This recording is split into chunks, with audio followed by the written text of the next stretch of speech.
Okay, guys, hello and welcome to day 18. Now, I promised I would start today's video with a quote, and I've done something a little better, I think.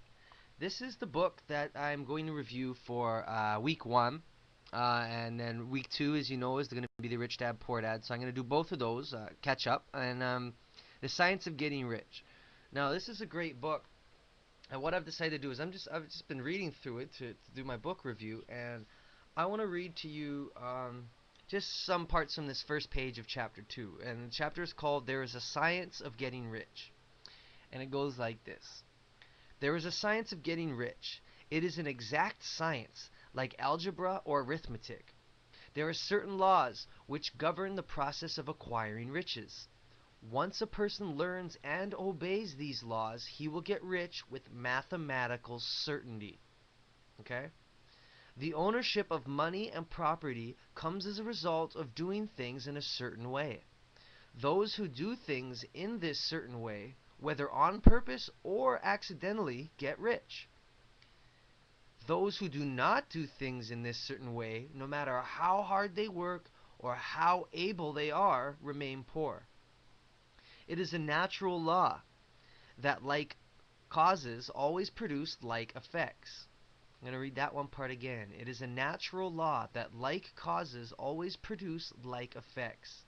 Therefore, any man or woman who learns to do things in a certain way will infallibly get rich. That the above statement is true is shown by the following facts. Now, I'm not going to go into those facts. It's just a little teaser for you guys. Pick up the book. I personally like reading actual physical copy. I have this ebook. I am going to make it available for download on my other site, jasonfrancis.ca. That's where I did more business consulting and stuff. Was the intent behind that site, and I've taken that site down and switched it up for you guys a little bit, so it's more going to be articles and book reviews and stuff now. And I'll put my other one back up later. I'm really not looking for any consultant clients right now. But so so yeah, I'll make that book downloadable, but also put a link so you guys can find it easy on Amazon. Now, my topic today, besides this book, is going to be let's pick a niche.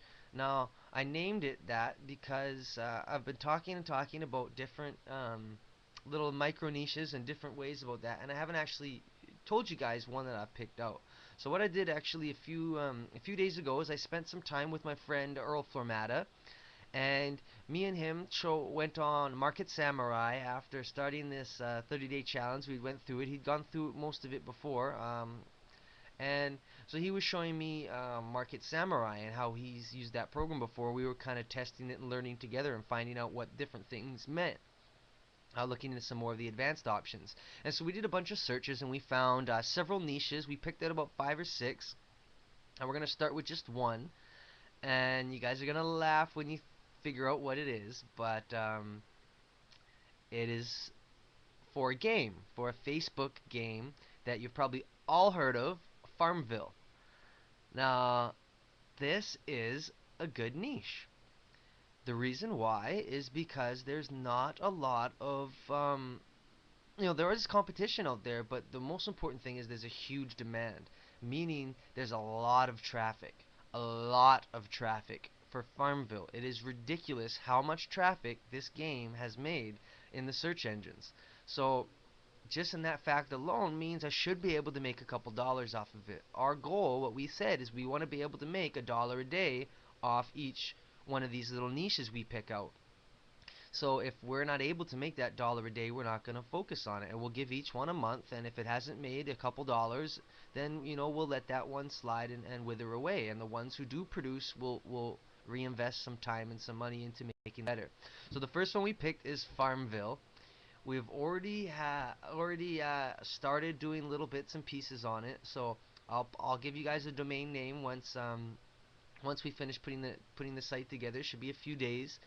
And yeah, that's great. So that'll be my first little niche, my first individual money making um, market.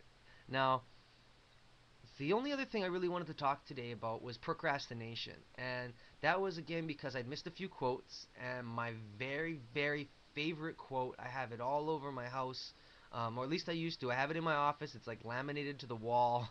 I have a laminated one in my room that I see anytime I walk in and out of my room. I see it. I used to have them in the bathroom, in the kitchen, the same quote, but we've been renovating, like I said before, and I've cleaned up the house quite a bit. So I do have that. So that's a reminder. I'm gonna put that back out there again because it's by far my favorite quote, and I'm gonna leave that to the very end. But it is about procrastination. So I wanted to address procrastination a little bit. A friend of mine once posted on his status for MSN or Facebook or one of these messaging sites, and he wrote procrastination, which I thought was kind of cool. If you remember me talking about the elastic bands that I had on my wrist and Snap, I had that on one of them for a long time too. Procrastination, and that just kind of whenever I said, "Oh, I'll do it later," I was like, "Oh, no, no, no, do it now, do it now." Again, when would now be a good time? To get started, to get rolling, to do anything. But when would now be a good time? uh, that is a quote that I consistently hear from. I'm just looking over at my bookshelf trying to see where the book is. Oh yeah, um, James Arthur Ray. He's in The Secret, and I met him at one of his events creating Harmonic Wealth. It was one of his recent events that he's been doing. That was great, and that's something he consistently says. When would now be a good time to procrastination? Now, three things that I do to get past procrastination is the first one is chunking. I take a larger project and I chunk it into little bite-sized bits. They say, well, how do you, that old saying, how do you eat an elephant? Oh, one bite at a time. Ha ha ha. But that's very true. You gotta go piece by piece, and you break it down into little measurable and manageable chunks, and that way you can get one piece, done, done, done, little bits, and slowly that adds up, and you build momentum. Um, Another important thing is to prioritize. You want to make a to-do list and prioritize what is critically important today. What is the one thing, if I did this one thing today, it would make the whole day a success? What is that one thing? And then chunk that down into little bits and pieces and start attacking it, start working on it. So you really want to make a to-do list. It's so important to actually write it down and then prioritize. Is it low importance, high importance, or medium importance? How quickly do I need to get this done? Is it urgent? Is it important? Um, the last thing is to actually schedule it. Once you've got it picked out what is important, what's not so important, what can wait, and what needs to get done now, what is the one thing that's most important, divided that into pieces, now you need to schedule the time to do it. You need to write on your calendar, write in your agenda, I am going to do it from 9 a.m. to 9:20 a.m. every morning, this thing, or I'm going to work on that to-do list. And the most important thing is the things that you don't want to do, the ones that you are procrastinating, those are the things on your to-do list you need to get done first. You have to do the tough ones first. Get them done, get them out of the way. The urgent ones, the difficult ones, the ones you put off, get those done because it'll give you your energy back. It'll make the rest of the list a breeze. You'll have huge momentum. You'll be happy.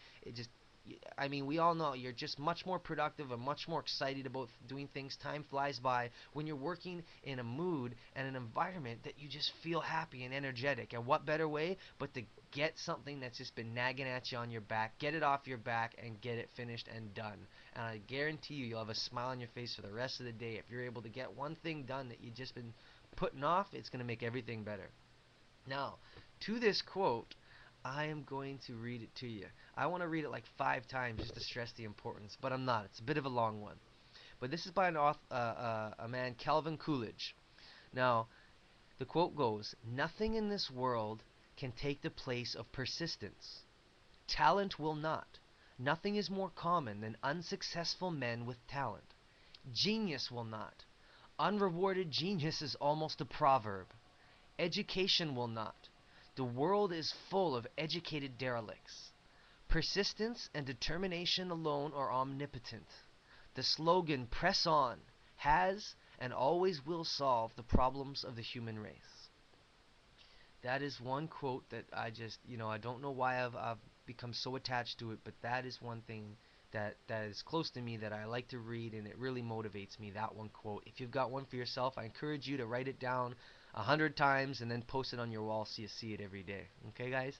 With that, day 18, we're done for today. I'll see you tomorrow.